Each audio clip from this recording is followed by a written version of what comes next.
Hi guys, welcome to Chapter 3, Socialization and Development.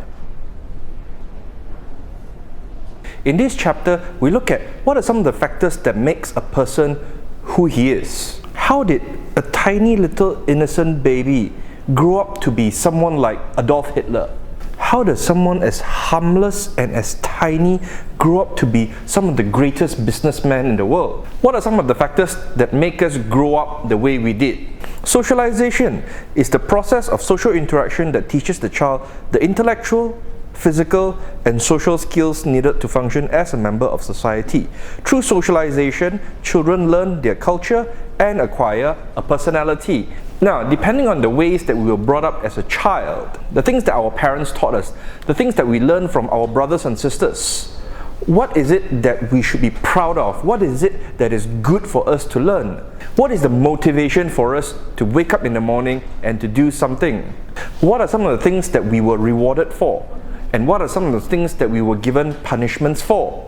Those are just some of the examples of experiences that socialize us as a human being into the person that we are today. Now, in Chapter 2, we took a look at culture and biology, how some of these two factors relate to one another.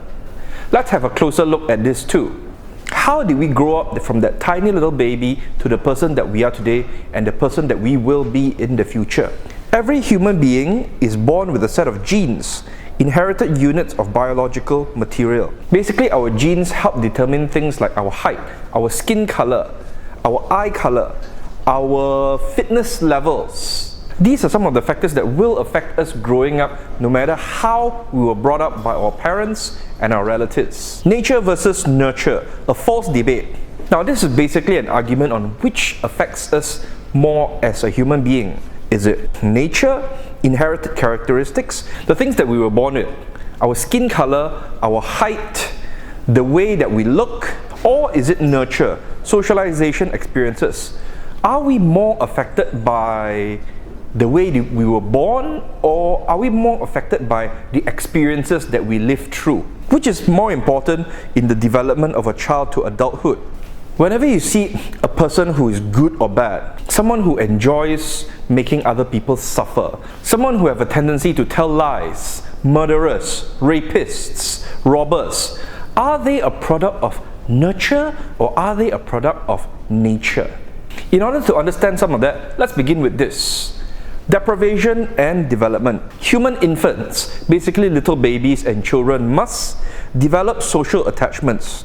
By developing relationships with people such as our parents, our brothers and sisters, our classmates, we learn to differentiate between what is good and what is bad. What are some of the things that we should do to other people, and what are some of the things that we shouldn't do to other people? We learn to have meaningful interactions and affectionate bonds with others. Basically, we learn the meaning of friendship. We learn the meaning of helping one another. We learn about the important things that we need to do in order to exist as part of a peaceful community. Now, what happens to a person when he or she does not learn how to develop these meaningful relationships? He or she may develop something known as attachment disorder. What is attachment disorder? Attachment disorder refers to people with inability to trust people and to form relationships with others. Basically, these are people who have trouble making friends or working together with other people. They tend to argue, they tend to mistrust people, they tend to not have the ability to understand another person's feelings. The most common group that is affected by attachment disorder is adopted and abused children. Basically, when we were little kids, we learned the meaning of love. We learned the meaning of taking care of one another. But what if a person fails to learn all of this because of his or her experiences? Someone who was abandoned when they were a child, someone who was frequently abused as a child. How can you learn to trust someone when you cannot even trust your family members? Without having meaningful relationships with the people and the world around us, it's very difficult to develop your own sense of self. What is this concept of self? Every individual comes to possess a social identity by occupying statuses, culturally and socially defined positions in the course of his or her socialization. Basically, in the process of growing up, we learn who we are. For example, if you are the firstborn son, you're kind of expected to shoulder a lot of the responsibilities of your family. Meanwhile, the youngest child, whether it be son or daughter, tends to live a more protected and sheltered life. This is because he or she has an older brother or an older sister who may be a little bit more protective towards them. Another example, let's just say if you were born into a very rich and well-known family. The expectations of you from your parents tend to be a little bit higher. You're kind of expected to have a higher purpose in life, to take over your father or your mother's business, and to be even more successful than them. This may lead to increased pressure. This may also cause depression or disappointment. On the other hand, if this child was brought up and educated in a proper manner, he or she could rise up to great heights when it comes to society. Social identity is the total status that defines an individual. Who are you? Who am I? I'm Robin Tan. I'm a lecturer. I am the firstborn son of my family. I am a man. I am a graduate with a master's degree in Asia Pacific culture.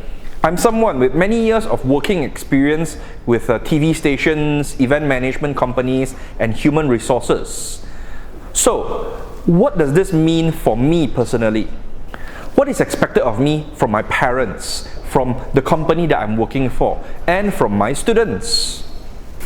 Going deeper into the idea of the concept of self, the concept of self includes an awareness of the existence, appearance, and boundaries of one's own body. The ability to refer to one's own being by using language and other symbols. Now, if I ask you, describe yourself, what would you say? Would you introduce yourself by talking about your family? Would you talk about your achievements, the sports that you like, your favorite food? Who's your favorite artist? Your favorite movie? What are some of the things that you feel best describe you as a human being? Do you have sufficient knowledge of your own personal history? Do you know your needs and skills as a human being? How would you make yourself useful to society? Do you have the ability to organize your own experiences? For example, what is it that motivates you in life? What makes you happy? And what is it that makes you want to take that extra step forward and just run forward to succeed in life? Do you have the ability to take a step back and look at one's being as others do, to evaluate the impressions one is creating and to understand the feelings and attitudes one stimulates in the others? Basically, what that means is, as a person, we need to be able to look at ourselves in an objective way. Why do people like you, or why do people not like you? Is there something about you that disgusts another person? Are you rude? Do you like to say vulgar things in front of other people? Do you say things that discourage people when they are doing something good? Do you constantly tell lies or make up things or do things behind someone's back? In order to function as a healthy human being in society, we need to recognize what is it that makes us a good person, a pleasant person that people want to be around. Let's think about this for a moment. What kind of person do you want as your roommate, your boss, your girlfriend or your boyfriend, and even your best friend? What kind of person do you think is someone who people want to be with? Is it someone who is trustworthy? Is it someone who is very clever? Someone who is very creative? Someone who is very funny? Someone who is very kind? Is it possible to have all of these characteristics in one person? Depending on the role that you're trying to play, people might want different characteristics from you. For example, in order to be an effective leader, you need someone who is very good in communication, someone who is very understanding, someone who knows how to motivate others, someone who knows how to bring out the best qualities in a person. Meanwhile, what kind of qualities would you want in a boyfriend or a girlfriend? Someone kind, someone honest, someone trustworthy, someone who will try his or her best to understand you, to provide you with what you want, someone reliable, someone you can depend on. Basically, at the end of the day, women want someone who they know can protect them, someone who's trustworthy, someone who's reliable, someone who can provide them with a good life. Moving on, we look at some of the theories of development in sociology. Major sociologists who contributed to the subject includes Charles Horton Cooley, George Herbert Mead, Sigmund Freud, and Erik Erikson. Let's have a look at these famous sociologists one by one.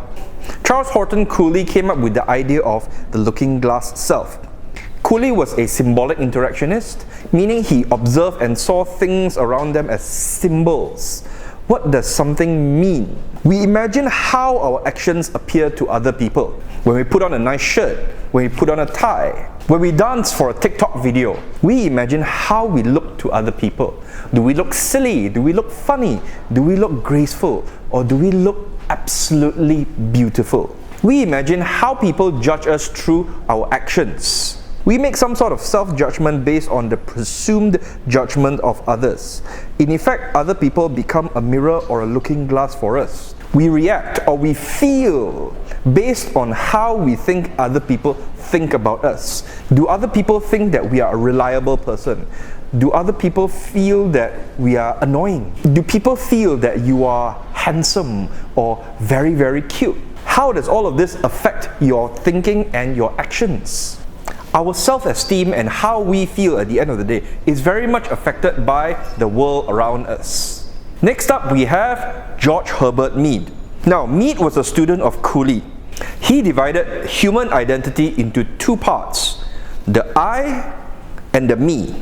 The I is the portion of the self that wishes to have self-expression, to be active and spontaneous, whereas the me is the portion of the self that is made up of those things learned through socialization process from family, peers, school, and so on. Many of us have different ways that we wish to express ourselves or the things that we want to do, but we refrain from doing certain things because we are afraid what the world would think about us. For example, I would love to come to work in t-shirt and shorts and slippers every day, but how would that affect my colleagues or my students' view of me? Previously, when I was working for a TV station, I used to go to work wearing t-shirt and shorts and slippers because there was nobody around to judge us. We worked in an editing room or in a studio behind the cameras where nobody cared what we dressed like. But today, as a lecturer, I can't do that. I can't come to work in t-shirt, shorts, and slippers because people have certain expectations when it comes to how a lecturer should dress. Mead also came up with the idea that in developing ourselves, we go through three stages in life. These three stages are the preparatory stage, the play stage, and the game stage. The first or preparatory stage is characterized by the child imitating the behavior of others, which prepares the child for learning social role expectations. When we are in kindergarten or primary school, our teachers and our parents show us how we should act. Some of the behaviors that is considered to be good and polite and respectable, and is the way that we should all behave. This is why it's so important for parents to watch their behavior when they are around a child. Because children, especially at a very, very young age, learn by observation. If a parent swears or uses bad words all the time, the child would learn and develop a behavior similar to the parents.